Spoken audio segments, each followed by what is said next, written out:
कई लोगों को ये गलत फहमी है, मिसअंडरस्टैंडिंग है कि इस्लाम 1400 वर्ष से है।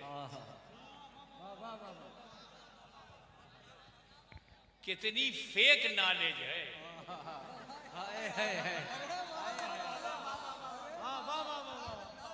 1400 साल से इस्लाम नहीं है, 1400 साल पहले कंप्लीट हुआ है।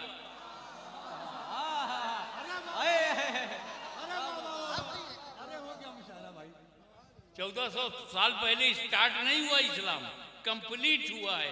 और यही खुदा कह रहा है, अल-यौम टुडे अकमलतु लकुम दीनुकुम, I completed for you your religion.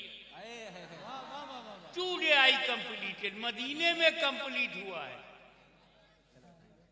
अल-यौम अकमलतु लकुम दीनुकुम, आज मैंने तुम्हारे लिए, अल्लाह ताला ने जो कंप्लीट किया है, तो कह रहे महबूब तुम्हारे लिए, अपने दीन को नहीं कहा, तुम्हारा दीन, लकुम फॉर यू दीनुकुम योर रिलीजियन। वाह वाह वाह वाह। यानी जो नबी का है वही अल्लाह का है।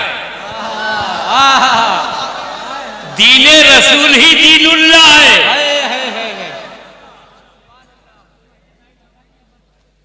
अच्छा, तो 1400 वर्ष पहले हुजूर फरमा रहे हैं, अल्लाह का हुक्म है कि आज, तो जब रसूल के हाथ पर दीन मुकम्मल हुआ तो सवाल पैदा होता है, स्टार्ट कब हुआ?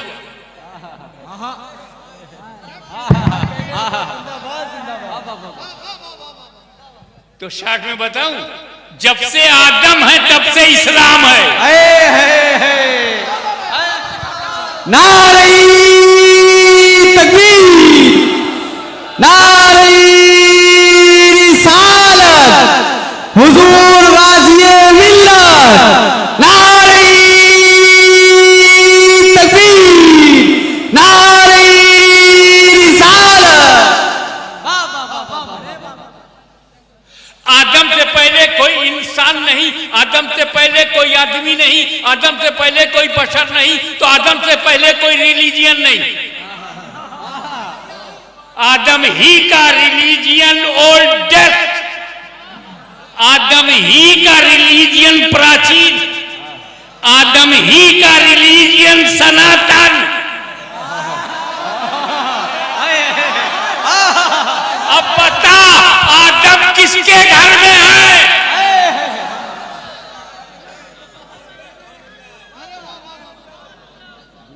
शॉर्टेस्ट पॉसिबल वे से चलूं, आदम का दीन ला इलाहा इल्लल्लाह। वाह वाह वाह वाह। तो ला इलाहा इल्लल्लाह पहला दीन। तो पुराने हम हैं कि आप?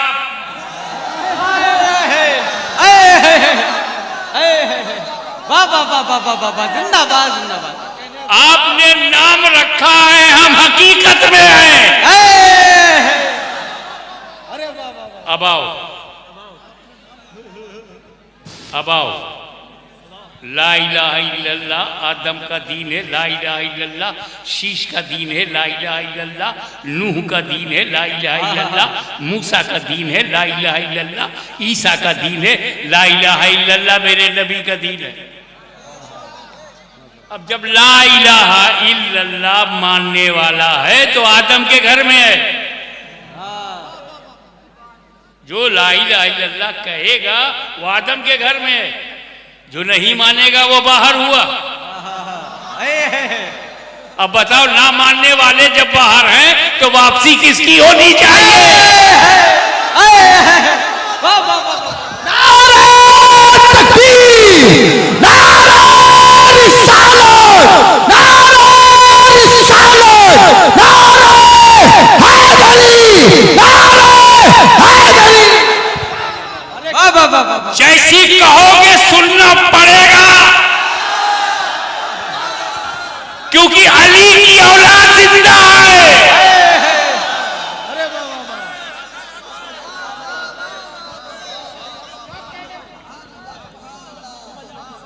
तो हम सब आदम की औलाद हैं,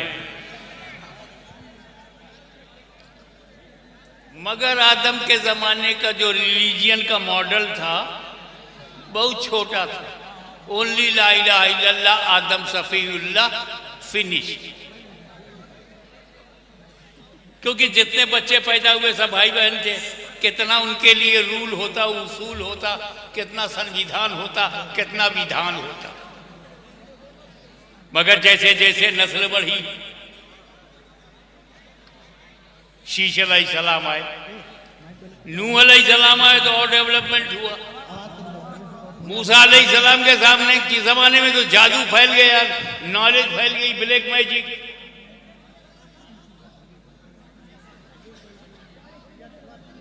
अब ये बात को मैं कैसे समझाऊं आज के नौजवान को?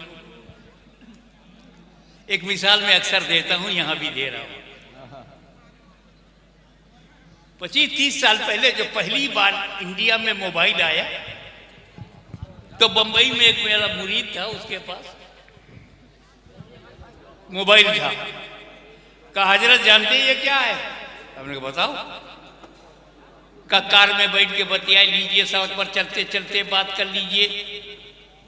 अच्छा, जब मैंने उसको देखा तो बहुत लंबा मोटा, जेब में रखने लायक नहीं था, उसके लिए झोला चाहिए। फिर दूसरा मॉडल आया ना, उसमें इनकमिंग आउटगोइंग थोड़ा सस्ता हुआ। फिर तीसरा मॉडल आया, चौथा मॉडल आया। जो पुरानी क्वालिटी है वो नए मॉडल में तो है, लेकिन नए मॉडल में कुछ नई क्वालिटी, इनकमिंग आउटगोइंग के अलावा मैसेजिंग भी होने लगी। और एक मॉडल नया आया, उसमें फोटोग्राफी भी होने लगी।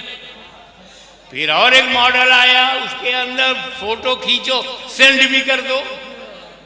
फिर और नया, फिर एन सीरीज 1 2 3 4 5 6 7, और अब तो हर साल नया मॉडल।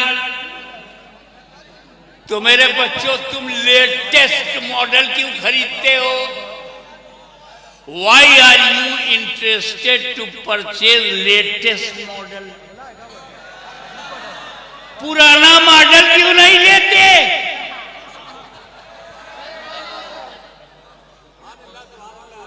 और जानते हो क्यों? क्योंकि लेटेस्ट में जितना फंक्शन है पुराने में नहीं है, और पुराने में जितना है वो सब नए में है। पुराने में जितनी खूबियां हैं वो सब नए में हैं, मगर नए में जो नई खूबियां हैं पुराने में नहीं। इस्लाम सबसे आखिरी मज़हब है।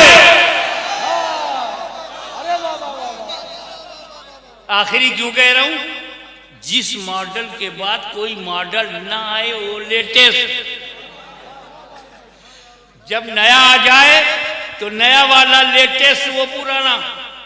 लेकिन किसी मॉडल के बाद कोई मॉडल ही ना आए, वही अकेला मॉडल रहे, तो वही लेटेस्ट।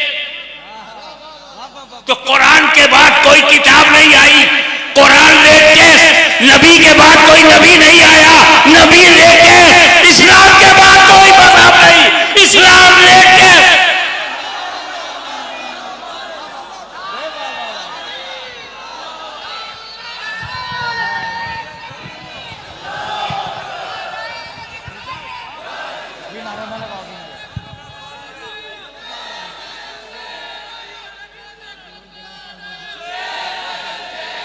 पता चला कि पुराने मजहब में जितनी खूबियां हैं वो इस्लाम में भी हैं, मगर इस्लाम में जो खूबियां हैं वो पुराने मजहब में नहीं।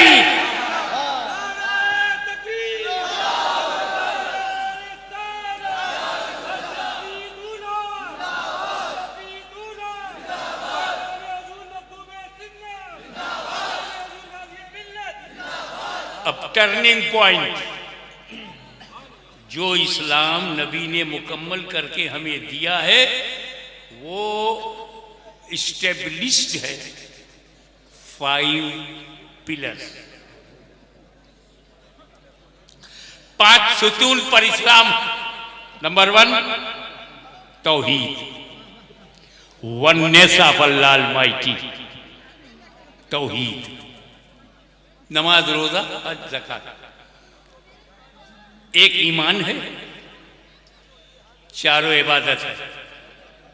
नमाज, रोजा, हज, ज़कात, ये चारों इबादत है। एक साथ फर्ज है, आकिल बालिग मुसलमान हो उसके लिए 4 इबादत है। ये चारों एक साथ तो हैं पर आपस में मिलते नहीं।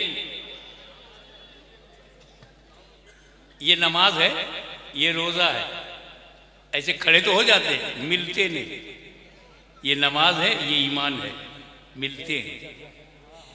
नमाज ईमान से, रोजा ईमान से, हज ईमान से, ज़कात ईमान से।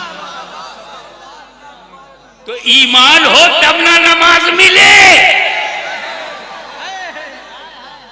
अब समझ में आया सुन्नी ईमान पर जोर क्यों देता है? क्योंकि ईमान है तब नमाज है, ईमान है तब रोजा है, ईमान है तब हज है, ईमान है तो ज़कात।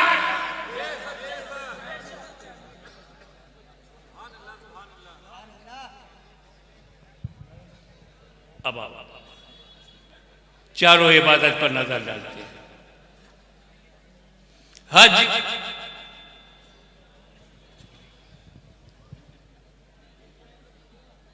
जिंदगी में एक बार फर्ज है, वो भी सब पर नहीं। जो इस्तिताअत रखता है, हिज्जुल बैत मन इस्ताता इलैहि सबीला।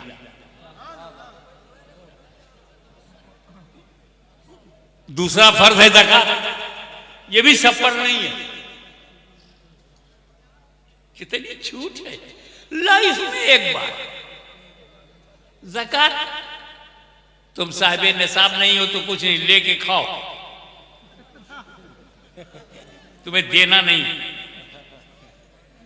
मगर देते भी हो तो साल में एक बार, जिस पर पूरा साल गुजर गया, हौलाने हौल पूरा एक साल गुजर जाए, रखा रहे, उसमें ज़कात 2.5% निकालो, वो भी साल में एक बार, हर महीना ज़कात नहीं। या अल्लाह, इतनी बड़ी इबादत ज़कात। ज़कात डिजर्विंग पर्सन को देना। रमजान आ रहा है, लोग आएंगे झोला लेके। Be alert.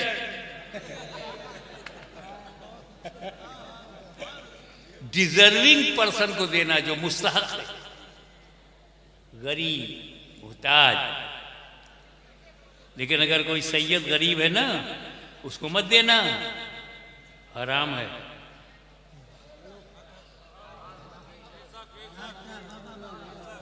मैं हराम को समझाऊं, कितना हराम है, कैसा हराम है, कितना सख्त हराम है। सैयद को ज़कात खिलाना या सैयद जानबूझ के ज़कात लेकर खाए, यूज करे। अगर कोई भूख से मर रहा हो तो जान बचाने के लिए मुर्दार खा सकता है। मुस्तर है तो जान बचाने, पेट भर के नहीं, जान बचाने भर। कोई प्यास से मर रहा है और शराब के अलावा कुछ नहीं है तो गले को तर करके जान बचा सकता है, पेट भर के नहीं, जान बचाने पर। शराब भी रुखसत एलाउ, मुर्दार भी एलाउ।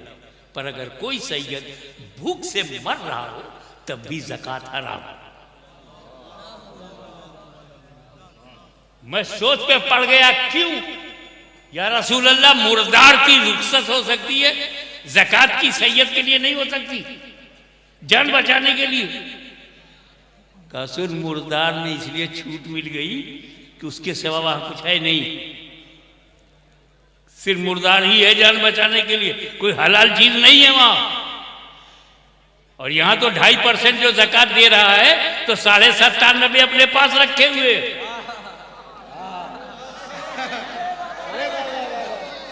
97.5 जो अपने बच्चों के लिए उसने रखा, उसमें से मेरे बच्चों को दे।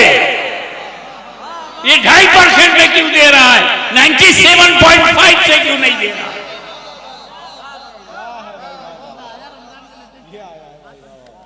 तो सैयद को ज़कात देना हराम है, लेकिन सैयद साहिब निसाब हो तो देना फर्ज है।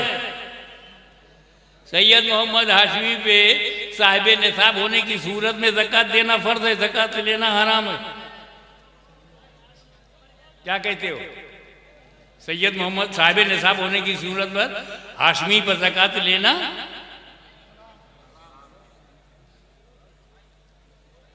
और साहिब निसाब होने की सूरत में देना, मखदूम अशरफ पर ज़कात लेना हराम है, लेकिन साहिब निसाब होने की सूरत में देना। ख्वाजा गरीब नवाज पे ज़कात लेना हराम है, लेकिन साहिब निसाब होने की सूरत में देना। गौसे आजम पर ज़कात लेना हराम है, लेकिन साहिब निसाब होने की सूरत में देना। जोर से बोलो। मौला अली पे ज़कात लेना हराम है, साहिब निसाब होने की सूरत में देना। नबी करीम पर ज़कात लेना हराम है, लेकिन साहिब निसाब होने की सूरत में देना नहीं है। नबी पे फर्ज नहीं है। मालदार हैं तब भी नहीं, 1 साल नहीं 2 साल गुजर जाए तब भी नहीं। बागे फैदक से जो वसूली होती थी, इनकम होती थी, उस पर भी नहीं। नबी पे ज़कात देना फर्ज ही नहीं। ये मैं तारीखी वाकया नहीं बता रहा हूं, मैं लॉ पॉइंट ऑफ व्यू से कह रहा हूं। नबी पे ज़कात देना साहिब निसाब होने की सूरत में भी फर्ज नहीं। थोड़ा ये समझ जाओ, पहली बार शायद सुन रहे हो। असल में ज़कात का निकालने का जो सबसे बड़ा फायदा है वो हुजूर ने बताया 1400 साल पहले। हमारे उलमाए किराम रमजान के पोस्टर में भी लिखते हैं उस हदीस को, ज़कात निकाला करो। ज़कात माल में जो मैल है उसे निकाल दिया करो ताकि तुम्हारे माल का मैल निकल जाए। ए मेरे बंदो, तवज्जो, ए मेरे बंदो, तुम अपनी ज़कात निकालो ताकि तुम्हारे माल का मैल निकल जाए। मेरे हबीब तुम मत निकालो, तुम्हारा माल तो ऐसा माल है जिसमें मैल